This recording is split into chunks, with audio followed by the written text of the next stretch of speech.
Molly Beeman and Tom. I always say your name wrong, Tom, but it's Teigen, isn't it? Teigen? Yep, Teigen. Teigen. If you're in Norway, it's Teigen, but here it's Teigen.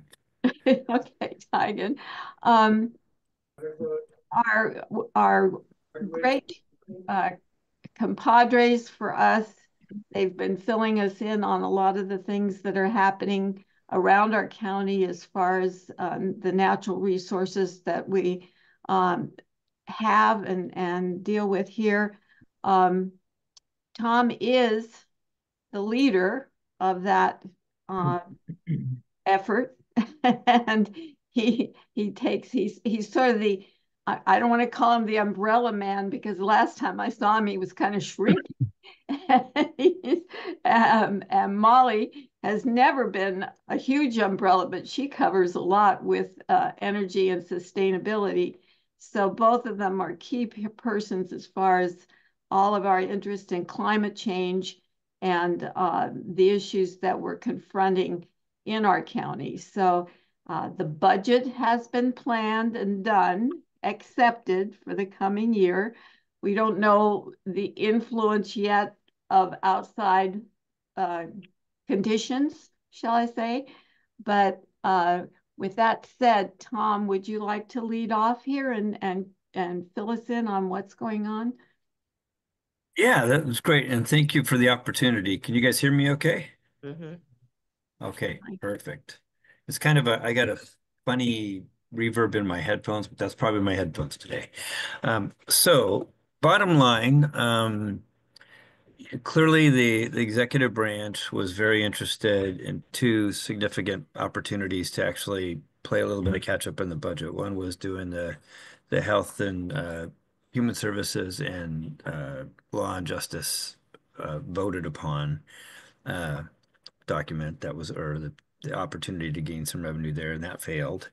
And in that, we were going to be able to hire three park rangers, and that was important from the standpoint of we now in DCNR, we are trying to manage all the parks lands, but also doing a lot of work with our surface water on lots of new initiatives and whether we were going to get a crossover to have some additional help on that property. So that failed in the fall. And then during the budget process, we had really hoped to. I think most of you know that the county for about 8 years didn't take the 1%. So by state law, you can take, add 1% to your budget, kind of without asking anybody. It's just a pretty normal process. And for the most part, everybody's done that. But back for a number of years in Aaron Reardon's time, he was very interested in setting the stage for doing other political things, maybe the governorship, maybe beyond that. Lots of folks were talking about that with him. So for 8 years, the county didn't take its the given 1%. It did 0%. We all knew at the time that at some point you're going to pay the piper on that. At some point, that means you are not keeping up just with cost of living increases and general increases across any economy. Um, so what Dave has done here in his third term was really looking at as we're going to a biennial budget, he wanted to take the 1% that's just allowed by law all the time. Counties, cities can take a 1% increase, that, and he wanted to add another 3% of bank capacity. And at this point, I think we have 9% bank capacity. So that means I've been here this is going on my 18th year as a department head. Half of those years we didn't take the 1%. So the state lets you take that. Now, it still means probably whatever a $30 increase or $40 increase, because again, I should preface when we're talking taxes, remember, um, the general fund at the county is about 5.2 cents on the dollar of your taxes. I mean, there's most of your taxes. I've said this many times, but look at your tax bill. We all get it, right? I think I did that once with Leave One Voter, said pull your tax bills out. But so bottom line, most of us pay somewhere between 60 and 64% of our taxes go directly to schools. There's a state schools portion on my tax bill that's 34 cents on the dollar. And then there's the local schools, depending upon what you've done for levies and bonds and all those things. And that is 31 cents here. So for me in Lake Stevens, I'm at like 64% of my taxes that I pay property taxes go to schools. The next thing almost for everybody in this county is um, is fire, is fire services and emergency services. Because we have fire districts, we have all those things. So for me, that's 19 cents on the dollar. So just between the state schools fund taxes, the local school taxes, and the fire district for me, that's 82% of my taxes go to that. Then you have these other smaller incremental bits. There is 5+ cents, usually 5.4, 5.6 goes to roads, which is clearly an important thing. So now you're up at about 86, 87%. The general fund of the county gets roughly somewhere between about 5.1 and 5.4 cents of a dollar actually stays in the county general fund. So when you talked about this 8% increase, that was only on that 5.4 cents. So that's why when people said, I'm getting an 8% tax increase and I pay, $12,000 on my home and 8% of that is, a chunk of money. Well, anyways, it really is a very, very small portion. It's about 5.4% of that that you would get the 8% on, which was for many people like $35 a year or $28 a year or what have you. So in any case, we're in a bit of a funding conundrum. So just thought I'd let the League of Women Voters know that because it's not making anything easier or faster or better to try to solve big problems in short time frames. So what we're doing in DCNR is really just we've been very efficient, very effective. The park side of the house is great, has the highest cost recovery of any park system in the nation. Still generates a lot of income because we have a fair park and we have all kinds of camping. We do lots of events and festivals. We have, our 18 soccer fields and 22 baseball fields, and we do a lot of stuff that's kind of very low cost for groups. At the same time, we do for adult leagues and those kind of things tend to have a cost recovery. So Parks is doing okay, but understaffed and undermanned, as always, parks are. Uh, our surface water utility, again, very efficient, very effective, doing great work.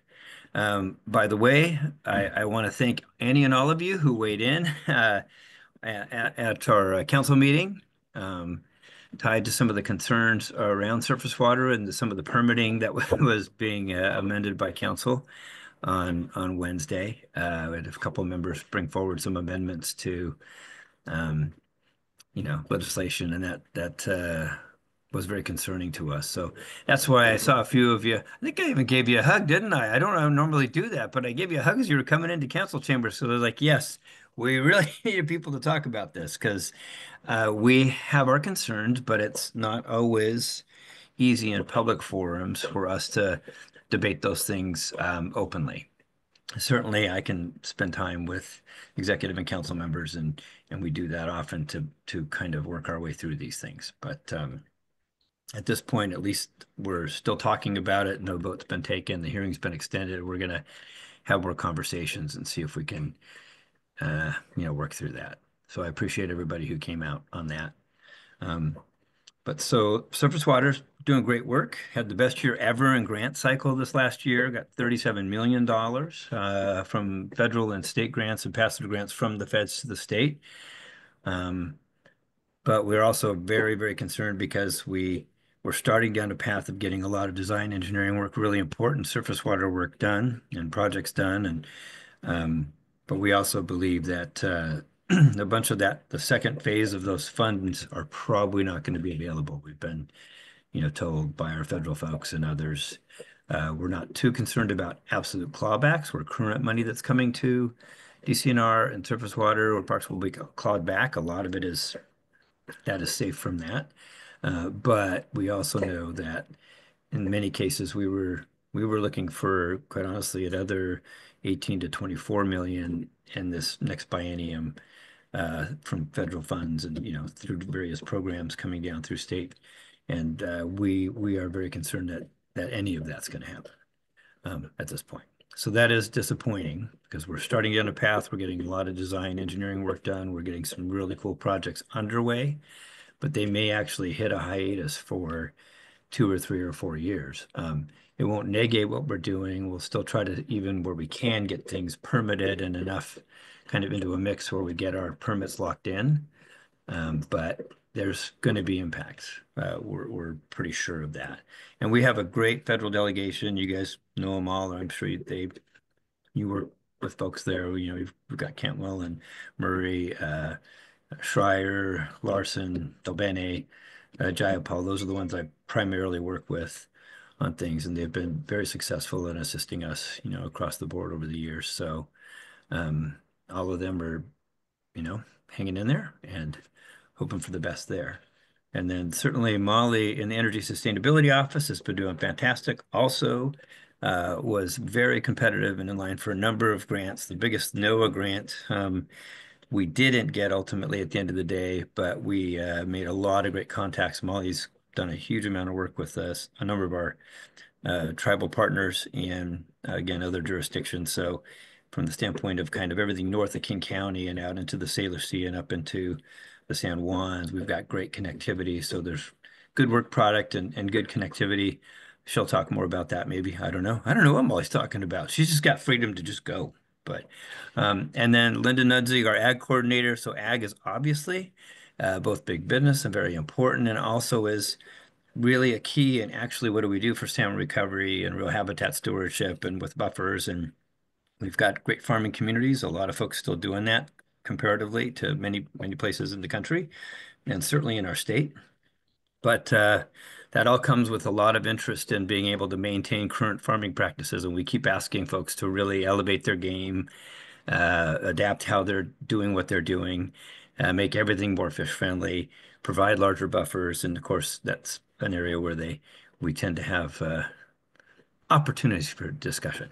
So bottom line, we are incredibly busy, having lots and lots of fun, trying to save the planet one park at a time, we've always said, and now we've got it one fish at a time and one energy sustainability project at a time and one ag redo at a time. So that's our role and vision and mission. And we have a huge amount of volunteers. We have multiple, I think now we have 16 boards and commissions that report into DCNR, Parks Board, Fair Board, Climate Action Advisory Committee, there's many Marine Resources Committee, just the whole plethora.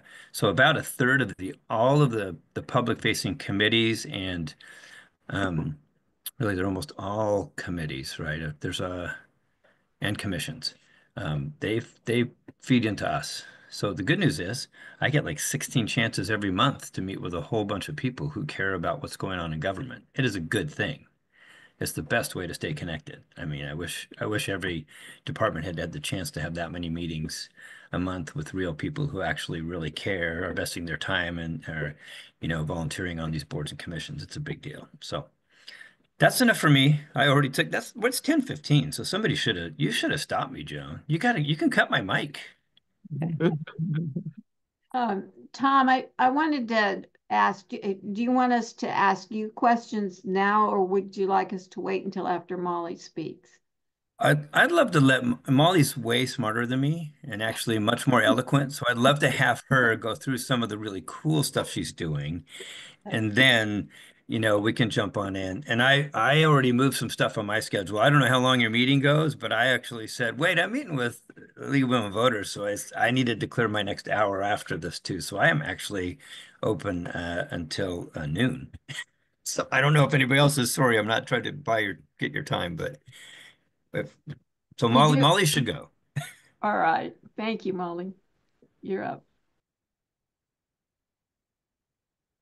You're muted. Oh, yeah. Joan, do you mind if I share my screen? I made you co-host. Please Oh, do. thank you. Let's see if I can make this work. I too, sometimes technology is not my friend. Let's see if you can see my screen. Oh, look at that. It's amazing. Where did we go? There we go. So thank you for your time today. I really appreciate talking to this group of people. And I want to echo what Tom said. There's folks on this screen who have been involved with the CAC and other things that I've interacted with. I can't tell you how much your presence at various meetings, your feedback, your knowledge, your passion about this means to us as a relatively small department, honestly. Even though we have a fair amount of people working for us, we're pretty lean.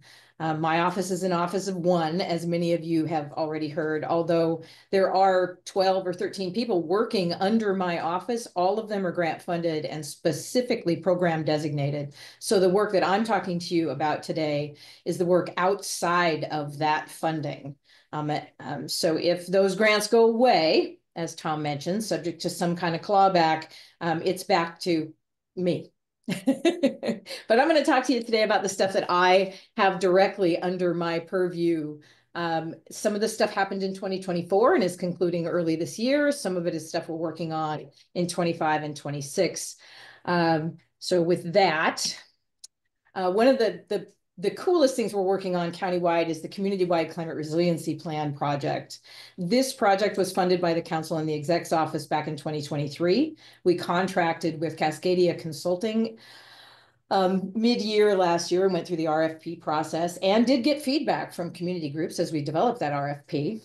And the synopsis of this work is phase one is the county working with Cascadia to develop an overarching summary and sort of interconnected map of all of the things that the county does that are related to climate resiliency. And if you take one giant step back away from all of the departments at Snohomish County, like PDS, Planning and Development Services, Public Works, Surface Water Management, Ag, Parks, and many more, there are a lot of folks, the health department, human services, and others who are working on elements of climate resiliency in some form or fashion.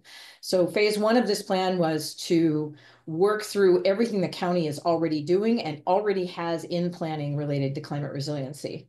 We are closely aligning this effort with Department of Emergency Management because resiliency and sustainability do intersect in a lot of different places. And they are busily working on their community wildfire prevention program and their hazard mitigation plan updates. So we're interconnecting these two efforts to ensure that we have a contiguous plan that works on both sides of this issue. So Cascadia is putting together the summary report for us, maybe with some GIS action so that we can see not only where these plans reside, where these efforts reside within county departments and programs, but also where they're funded or not funded, and who does work on what and what the timelines are for all of them. So it's an overarching effort to bring together all the information so that we can clearly identify gaps and develop a good plan to move forward, make sure that we're doing everything we can. Just as a timeline update on this plan, we are in interdepartmental evaluation, review, and interview at this point. Later on this quarter and early next quarter, we plan to start community outreach. And Joan, with your kind permission, I will include the League of Women Voters in that outreach effort. If you're willing to allow us to do so. It would probably take the form of having Cascadia Consultant reach out to your group in one way or another and ask some questions and get feedback. And there will be, I think there's 3 community meetings planned that will be opportunities for that as well. So we just wrapped up the 2-year land conservation strategy plan. We did that with Forterra as our consultant. This initiative was funded in 2022. We did strategy development after that. We reached out to, I just got a current count, we reached out to nearly 300 different entities, agencies, people in the public, and then hosted I think we were up to 40 different meetings that we hosted or attended on behalf of other folks in outreach to develop this strategy. So this strategy, what it boils down to is a lens through which the county can look and a decision-making framework that the county has at its disposal to determine where and when and how to conserve land in the county. Right now, this plan is in final approval. Next week, the final draft will go to the DCNR leadership group for them to chew on. And then after that, it will probably, based on what Tom and other folks decide, it'll move up the chain into the exec's office.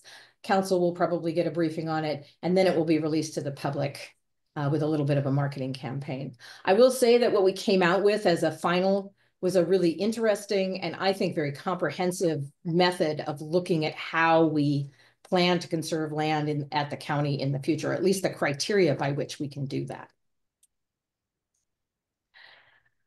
This is just an interesting internal project that Eileen Canola and I from Planning and Development Services undertook this year. We partnered with Seattle U, their master's project development program, and we partnered with both their computer engineering and their computer science classes to develop a LIDAC, low income and disadvantaged communities data project for the county.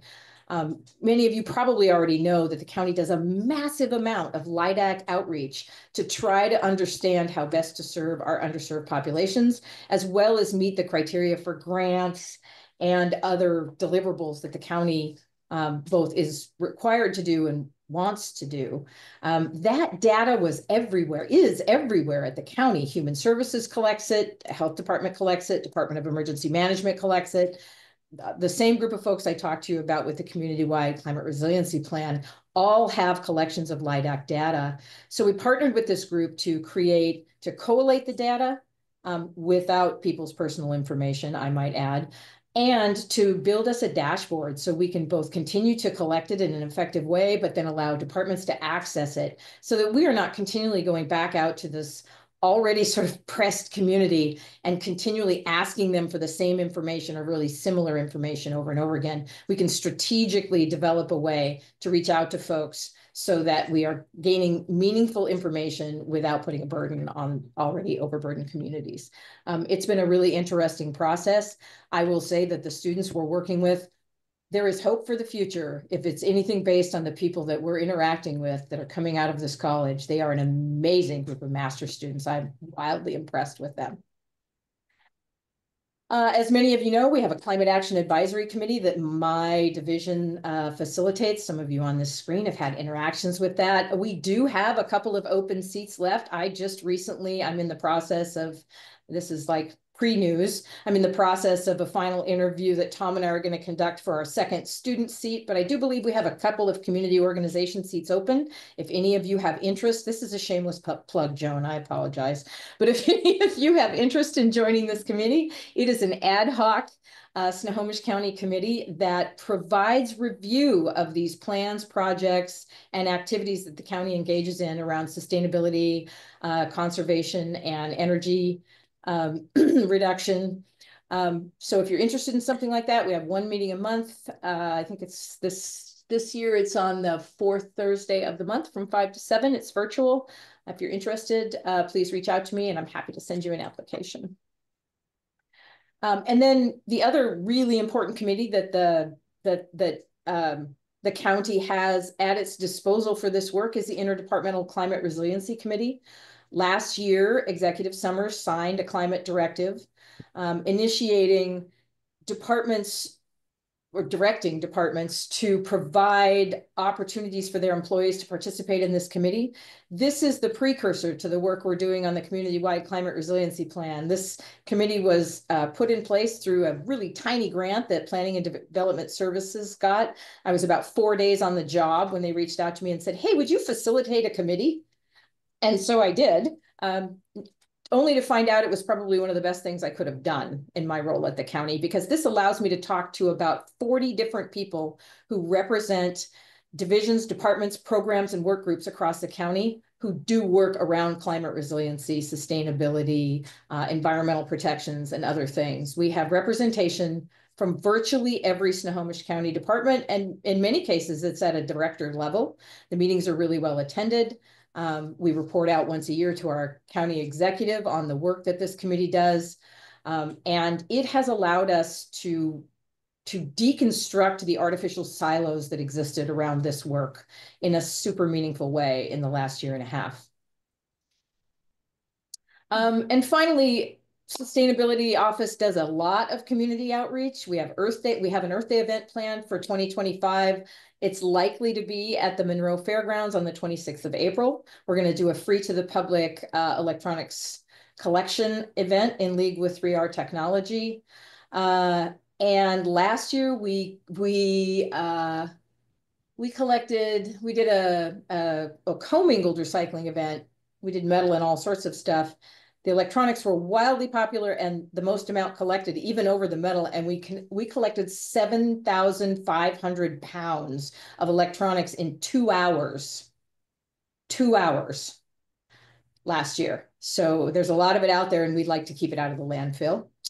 We also have things like the Energy Smart Loan Program, where county residents can work through Puget Sound Credit Agency and get low interest and affordable loans for energizing their homes, as well as the CPACER program, which allows commercial entities to get really, really favorable loans for doing energy and retrofit projects in the commercial world. So we got a lot of stuff going down the pike as far as programs.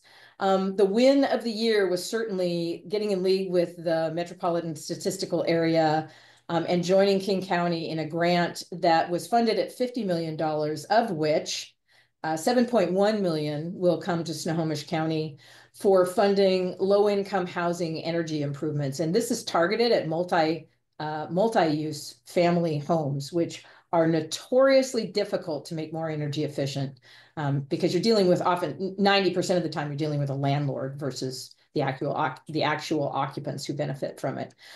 This funding will also benefit daycares and other facilities that provide services to folks who are on the fringes of population or vulnerable. So we've got a lot in the hopper. Oh, one more program that I want to mention is that during the Evergreen State Fair that Tom brought up, we had a very, very successful waste diversion program this year. It's been ongoing since 2016. I think it was initiated by Lisa DeLude, my predecessor. We are starting to get noticed nationwide for this program. We have had other fairs across the nation reach out to Mike Olson, the operations manager for the fair park, and ask him how we're doing what we're doing. This year, we finally got a corporate sponsor for this event. And so I'm not sure what that's all going to look like, and I'm not going to list them because I don't think anyone's signed on the dotted line yet. But I look forward to this event becoming as close to zero as far as waste is concerned as we can possibly get, which would be a pretty major undertaking for something like a fair, because as you can imagine, there's a ton of variables that go along with separating waste in that environment. And that's all I have for you today. Thank you for your time. I really appreciate talking to you. I did want to throw out one more thing if I could. Joan, I don't know if this group would be interested or not, but you met Jay Taveras Brown right after they were hired for Snohomish County. They're managing the Healthy Forest program. Jay's the person who helped facilitate our Meadowdale Beach visit a couple of years ago. Jay has made that program so amazing and is doing such incredible work. And I would just offer, if you all would ever like to hear from her, I would be happy. I talked to her this morning, and I would be happy to facilitate you getting engaged with her and her program and hearing about the amazing work she's doing for conservation in Snohomish County parks if you were interested. We would be. I'm always looking for speakers for our group, and we were very impressed with what Jay had to offer us at Meadowdale Beach that day. Yeah, she was a great. She's just amazing. Yeah, she's yeah, 24 too, right? Like, so I mean, she got hired at 22 and just came out of the box just. Yeah, wonderful. Wonderful. So thank you, Tom and Molly. We just really appreciate all these insights, and I have some questions, but I'm sure others too, and I'd like to allow the others to go forward because I have a tendency to jump in, and I would like to control myself here a little bit beforehand, and you might ask the same questions I intended. So anybody want to step up with their? Okay. All right, thank you, Kate. And you'll have to unmute when you do. Okay. Hey, I'm so grateful to see Molly and Tom here today, and I am also so grateful to the county's massive investments in our natural resources and conservation in the county. And I think it's from 10 years ago, looking at the work that was done, and and the way you've reorganized, I think has really produced just wonderful effects here in the county. I did want to say that I was kind of disappointed that nobody that I knew in the forest advocacy realm in our county was aware of or participated in the land conservation strategy work that was done. And it appears to me, I really appreciate Molly and also Chris England meeting with me for a few minutes about that work, but it seemed that the outcome has been that the only thing I saw about forests were that working forests remain profitable. And I think there's a bigger picture there, and that it could have been, maybe there are opportunities that we could incorporate into those plans that would move us toward a bigger picture of community forests on private land. So I got a chance to, we have a new commissioner of public lands. We have a lot of DNR lands, state lands here. Maybe there are some opportunities to work with them. There's a collaboration in Darrington called the Darrington Collaboration that works with US Forests. And there's a ton of working forest lands that they are zoned residential, but they've been used for working forests for decades to produce timber and keep us producing lumber and creating good jobs. And I just think that before a lot of that land that is under pressure for conversion into housing gets turned into housing and clear cut one last time and sold to developers, that there might be a way to collaborate with all of the groups here in our county to work on the possibility of community forests. So I got a chance to talk to Mayor Dan Rankin for quite a long while at the Glacier Peak fundraising breakfast, and he invited me out to his forest, which he's a retired forester. He wants me and all my friends to come out to see his forest. So I would like to invite Tom and Molly to come with me out there to meet with Dan Rankin and visit his forest that he hasn't logged for many years now, and talk to him and listen to what he has to say about it. I think he's a big fan of community forests. So I'd just like to ask if you would consider coming out with me, hopefully in April, and meeting with Mayor Dan Rankin. Yeah, I've actually been out to Dan's place. Dan and I go back all 18 years I've been here, so he's a good guy to work with, and yeah, he has a unique perspective too, as both being a working forest guy as well as pretty strong advocate for, environmental preservation, and so I'd love to do that. And I guess additionally, and I'm sure Molly would like to if she could. There's other folks in the county too we could invite as well. The other thing is I know I missed that evening with Dave up the Grove. But I think he'd been elected. I can't remember now, but he came out. He came north and was up here in the county, and I couldn't go to that. I think you'd invited me too, if I'm not mistaken. Did you go to Well, that? I Did you? can, no, I mean, if he wasn't elected, we were not involved because we don't support or oppose candidates. Oh, So he was we elected don't then. need, It must have been after the election then. But he okay, was up and actually okay. and talked about a couple of the forests, and those are ones that we are working with DNR. I guess I should mention that. So DNR, we have a couple properties that one we transferred for the Sultan shooting sports venue. For 40 years, folks wanted the county Forest Service, Fish and Wildlife, state parks, and DNR to put together some kind of shooting sports venue in Snohomish County. It was a dream back in like the 70s, that's 50 years ago. We kind of got some legs, and when I came, it was one of the things that both council and executive encouraged me to work on. So we actually got property reconveyed from state DNR to the county for that purpose. But in the 20 years since they started to think about that to when we got it reconveyed, all of our guidelines and all of our policies and practices on, what you could develop were different. So the property that the county had talked about reconveying, and I ultimately got reconveyed, I think in 2009, when we really got out there and saw the current conditions, because it started again 20 plus years before that, it was way too wet. And so that property actually, we're going to be reconveying back to the state. We also have, for the first time in my whole tenure, and probably for the first time in 25 years, is we simply have now let the Forest Service, state DNR, state parks, state Fish and Wildlife all know that the county, cannot and is not going to continue pursuing an outdoor shooting sports venue. We think it'd be great for our hunting population and folks, and for hunter safety education, all those things. And I've been at it again this is my 18th year as a department head.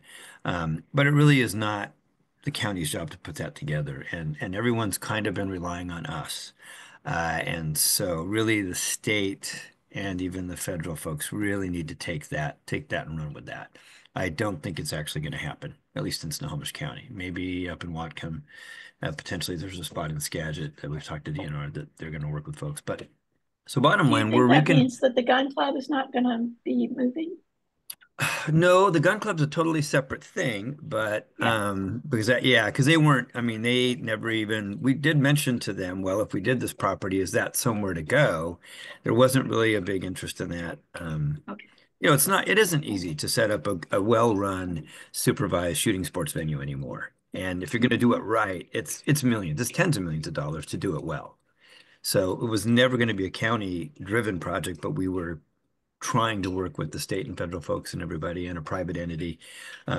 We're just, Dave, we've just all finally admitted this is not the county's role to keep pushing on this. Others need to figure it out. The other thing is, though, with DNR and state parks and Fish and Wildlife, we do have really good, strong connectivity. DNR is looking at community forests and other things. I think Dave up the Grove has a strong interest in that.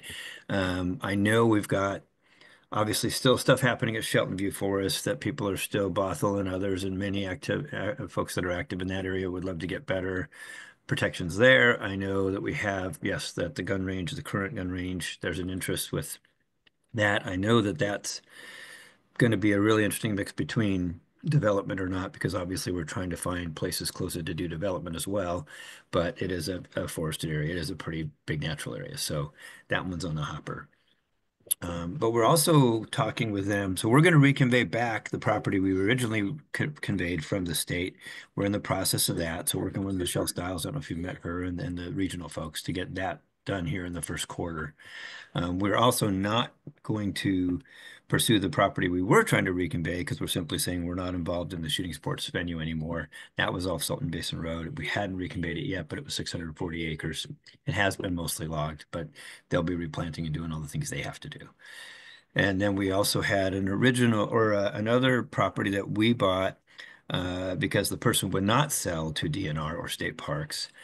We bought it a number of years ago, and it's it's on the back side on 427th. It's a new way to get into potentially to Wallace Falls and up into that area.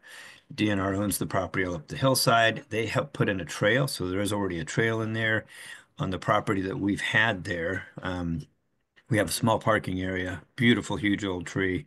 Took a house down that was there. So there's parking for about 8 or 10 horse trailers and some hikers. That particular property, again, doesn't need to stay in the county portfolio. So we're going to be moving that or try to move that to DNR as well, because they own the adjacent land, and then state parks abuts the other side of that land. So there's a conglomeration of state properties all around Wallace Falls. So those things are all happening. So we're working a lot with state DNR and the forestry component and the new lands commissioner and kind of all kinds of people about what are the possibilities out there and where can things be preserved and where else working forests make a lot of sense. We actually do better than pretty much any other country on the planet and on what we do for working forests and how we harvest and how we replant and all those things. So it's not an industry I beat up often. At the same time, we are about land preservation too and opportunities with that. So we'll keep plugging along. But if we want to go out and visit with Dan, yeah, I'll go hang out with Dan. We have a lot of fun together most of the time. It might get raucous though, I'm telling you. So, I mean. I'm down with that. Kate, we did meet with Dan, by the way, as a part of this process, as a part of the land conservation strategy process. You did? Yes. Okay. Would you consider going out with us just to hear other people's input on? I would love to. I would add a caveat to that April for me, because it's Earth Day during April, and I put on a giant public event sort of as a Yes. party of one. My thought exactly. It might, I had it no, might not, no it might idea not be when you feasible. find the time. I have to be really choosy in April, but yes, with the caveat that if I can, yes. Okay, great. Yeah. Thank you. Thanks so much. Yeah. So Dan and I also are pretty connected. We spend time together in Darrington on the frequent. I have someone that works for me lives around the corner from him. So there's connectivity. That's great. I just would like to have everybody in the same conversation. Yeah, April is a very busy month for parks and recreation. Thanks so much for your input. I have some questions to Tom here. First of all, I'd like to comment on what you just revealed about the shooting sports venue trying to find. I can't even imagine with the climate change and the heat that is generated. I don't know anything about, I mean, I actually have shot a shotgun once. I have been on a rabbit hunt, but I am not a gun person by far. And I know some people that dearly love that as a sport, but I can't even imagine the risk that the county would be taking with the climate change and what could spark, I guess, is what I'm afraid of. And I just the insurance alone would be staggering for a venue of that nature. So I'm glad they've backed off from that. That's just as a taxpayer. And no matter how small my portion that's going to the county, I'm glad that it's going in another direction. So we knew it would have to be privately run, right? Because it was never going to be a core competency for the county to run that. Fish and Wildlife could. Fish and Wildlife does most of the hunter education and all those courses and all that stuff across the state. The big issue was, honestly, it's we have a lot of illicit activities occurring on our natural areas. A lot of dumping, a lot of shooting, a lot of other things that go on, not in our normal hiking areas or whatever, but really we have, 67% of our county is publicly owned. 67% of the land mass is owned by public agencies, Forest Service, some BLM, state parks, state DNR, all those things. So we're in a county with a huge amount of public space, but a lot of it is mistreated. So that was the impetus, 40 years ago, and still was my whole tenure was to find a appropriate place that's well managed, well run, well supervised, and is designed to be absolutely clean because you can't, shooting is not a thing people should take lightly, and yet every year cars are blown up out in our natural lands, cars are shot up, trees are shot down. Last year, I know of at least 2 incidences where people showed up with 50 caliber. Those are things that are generally just military grade. Those are things that will go a few thousand yards, these bullets, and have mowed down trees with them. And it's hard to catch people in the act, surprisingly enough. So, yeah, all of us thought it would make sense to have a organized, safe, well-regulated, and actually, environmentally sustainable space to do that.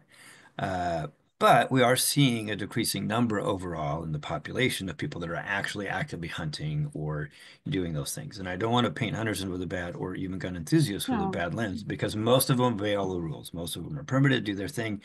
But I will say the Forest Service, DNR in particular, right now are dealing with just a lot of illicit activity out in our forest. So we all work together on that. We meet still up in Sultan, every 2 months and have a meeting, and all those I agencies are appreciate that represented. effort for sure. Yeah. Tom, back to your original, Molly, I have questions for you too. Tom, back to your original comment about all the different committees that you're meeting with. One of the things that comes to mind with me is in the passage of the urban tree canopy policy that we just put in place for 2024. Will there be a new committee formed that will be kind of the watchdog for that type of activity within our county borders, so to speak? And if so, what would be the makeup that you would like to see for that kind of a committee? We're kind of debating whether it goes under one of our current committees, because we have, again, so many that we deal with that are tied to the environment. So whether that's parks, now parks is typically only on parks property. So that's one thing. And then of course the Fair Board. And then you have the Climate Action Advisory Committee and you have the ICRC. We have internal things to the county that are more internal committees. And then we have the external committees that are really all representatives from the public that are sitting on those with staff assigned to them.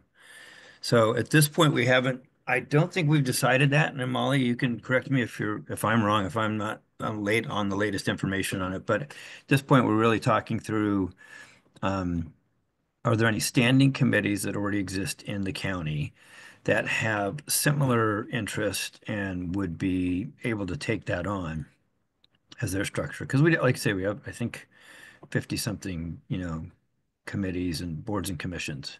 Well, I Mostly didn't know if boards, you wanted commissions. to expand your number of committee meetings. Well, well, yeah, exactly. Thanks. Thank you for the opportunity. No, the thing is so yeah, we're looking at where do we place those things? I mean, that's been the benefit of DCNR is that it's kind of this very large um, working group that kind of gets together. And then obviously we work very closely with the sheriff's office because there's law enforcement components on all these spaces. We work closely with PDS because clearly there's always interest in things being moved about there, as well as then several of the other, you know, there's a cohort too. I guess maybe you guys don't know this, but so Lacey Harper is my direct supervisor in the exec's office. And there's a cohort of us that report directly to Lacey. They call us the Big Four, so it's kind of fun. And that is Dennis Dennis is the new health district director, Dennis Worsham. So we've always had a health district. Now it's health department. So we made it a county department. So that's on him. He came out of Seattle, so he's been a real go-getter, and he'd been in the lead down there. And then we also um, have the human services director. That's MJ Brujelevich. So MJ, and she's part of our cohort. And then our new emergency management director that came about a year and a half ago, Lucia Schmidt. And Lucia came out of the Seattle market too. So we've got some pretty heavy hitters that have joined the team, and the four of us report to Lacey. So the four of us, between all that the health department has, human services has, emergency management has, and then DCNR has, it's number one, it's a big portion of county, again, boards, commissions. It's also a big portion of staff. And there's also some wherewithal. And when we're going after things now, as far as bigger grants and things to help fund some of the initiatives, it works really good to cross over between dealing with all the human and health services stuff, things tied to whether you're really doing DEI well, or who are you engaging with, and what are you doing with the opioid epidemic, and then that crosses over to the health department directly, and it also crosses over to emergency management and how are we handling, what we do on that level. So the good news is we've been pretty innovative as a county here these last couple of years, and trying to blur some of the lines, connect pieces back up that are kind of big picture and working with each other, and then try to then leverage those, uh, kind of the bandwidth of those four, in my case, those four departments to actually kind of move that needle. Nothing simple, right? There isn't anything simple in any level of government, and no one has nearly enough funding and or, Well, necessarily we'd staffing be solutions. interested in which standing committee that this policy was kind of moved to be um, working with, working under. Um, Molly, you mentioned this wonderful map that you had worked on with, let me see if I find those exact words that you used here. Um, it's it's the collaboration that you've done here to try to come up with um, a land conservation strategy, and also you came up with a decision framework for what would constitute the lands that you wish to include for conservation. Do you have any way that we would be made aware of the criteria that you used for that? So we did, that plan is in final draft. And it's not ready for release yet. I mean, the criteria were pretty widely distributed at our community meetings. I can certainly send you what we have in draft, but it's not the final. Okay, well, I mean, that's not, I realize anything in draft, trust me. Yeah, it's draft. Yeah, yeah, draft. and it's, there wasn't a lot of surprises, frankly. The folks the many folks that we talked to and agencies that we talked to, while sometimes,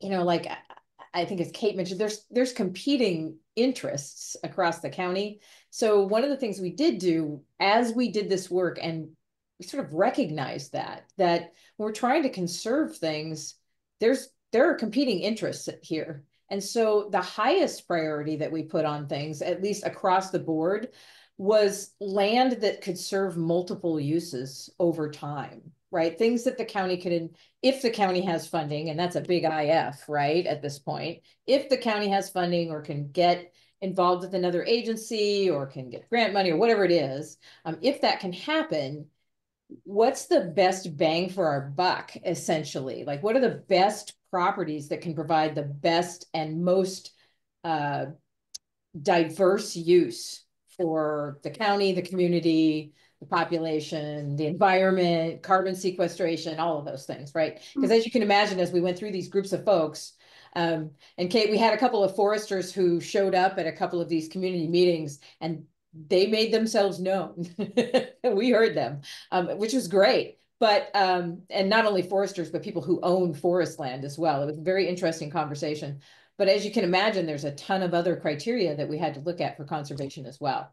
And so multi-use was sort of the overarching umbrella. And then under that were all the other priorities that were developed. But yes, in answer to your question, Joan, I can send you sort of a summation of the criteria that was I have to add to that, and this part would be simple for you to answer.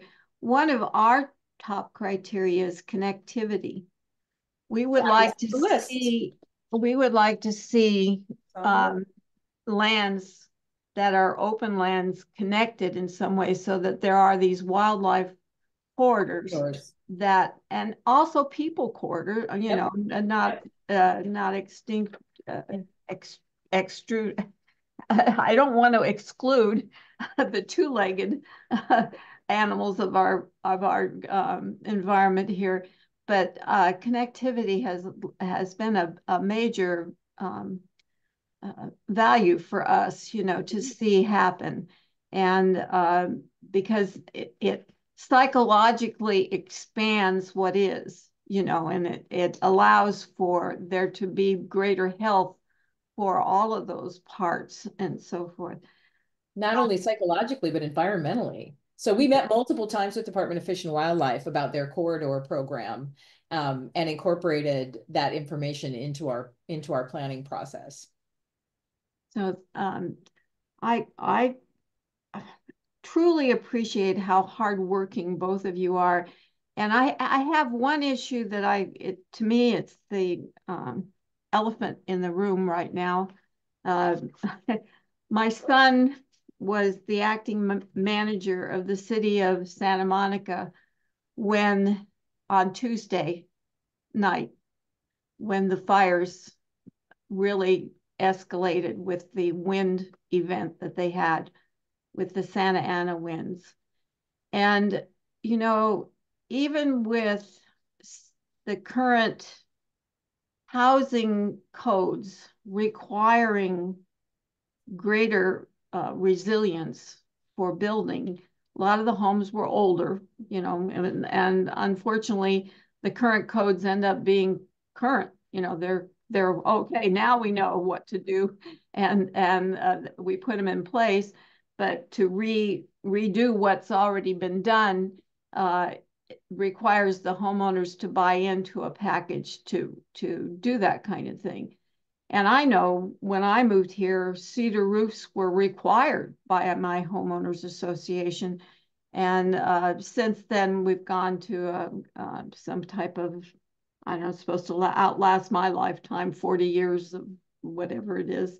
Um, and it, uh, but there, it wasn't just the roofing, it was siding, all kinds of things that were brought to the fore. So, but many of these fires started, as Tom was pointing out, in the past, they've had a lot of problems with fires starting with illicit activity.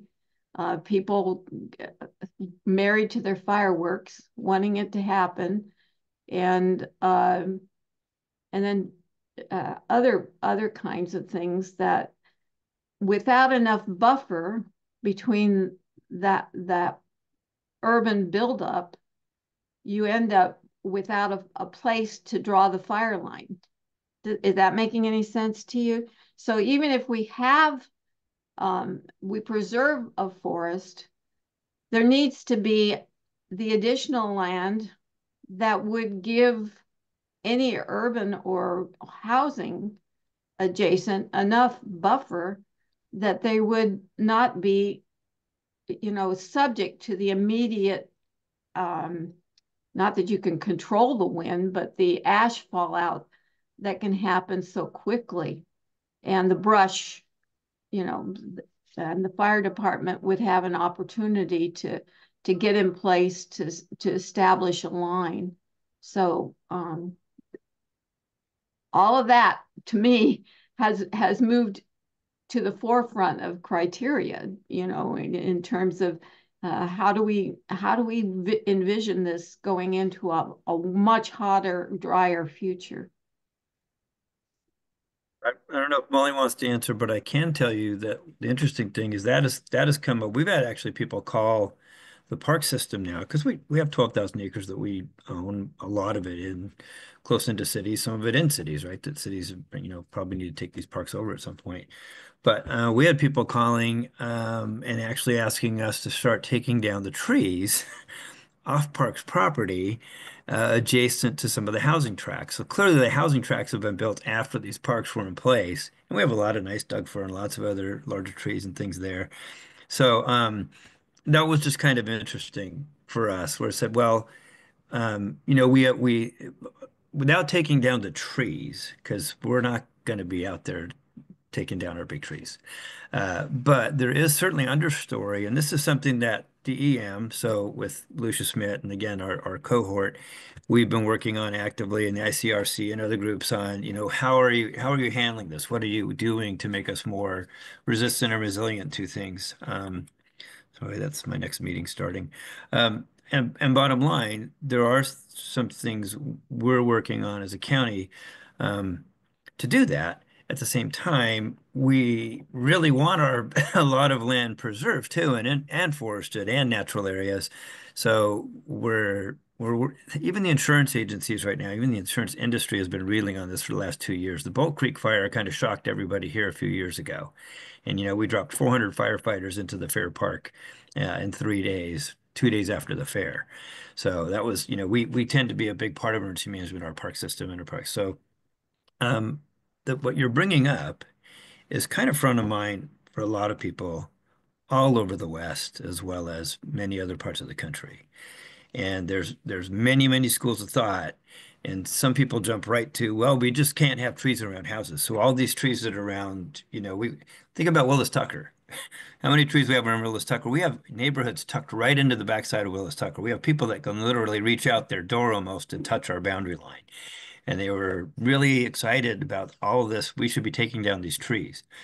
So it's just so odd that the same story will mobilize us and people in very, very different ways, from both preserving and are we armoring houses? What are we asking for in permitting? There's a lot of dynamics. So we're taking all that in right now. But I want you to know, as League of Women Voters, we're not cutting down our trees. Number two is you do have to have good buffers and create those spaces. And number three is this is going to become more and more frequent. And if anyone's truly surprised that something like this can happen, we probably shouldn't be, because it's going to be happening more often. And again, Bull Creek Fire, we had not had a real fire on the west side of the mountains in a number of years. Rarely does it happen, and now we've had one. So we have no excuse as state agencies and federal agencies and the county and even the cities to not be aware and cognizant of this and doing everything we can to try to limit that. And we know climate adaptations are key. So and I'm supposed to be jumping in this next meeting. Is there other stuff you want to ask me, or do you want to kick me No, off? no, I was going to say, Molly and Tom, this is usually the point at which we go back to doing our regular meeting, Oh, okay. and I will stop recording, and that way you'll know that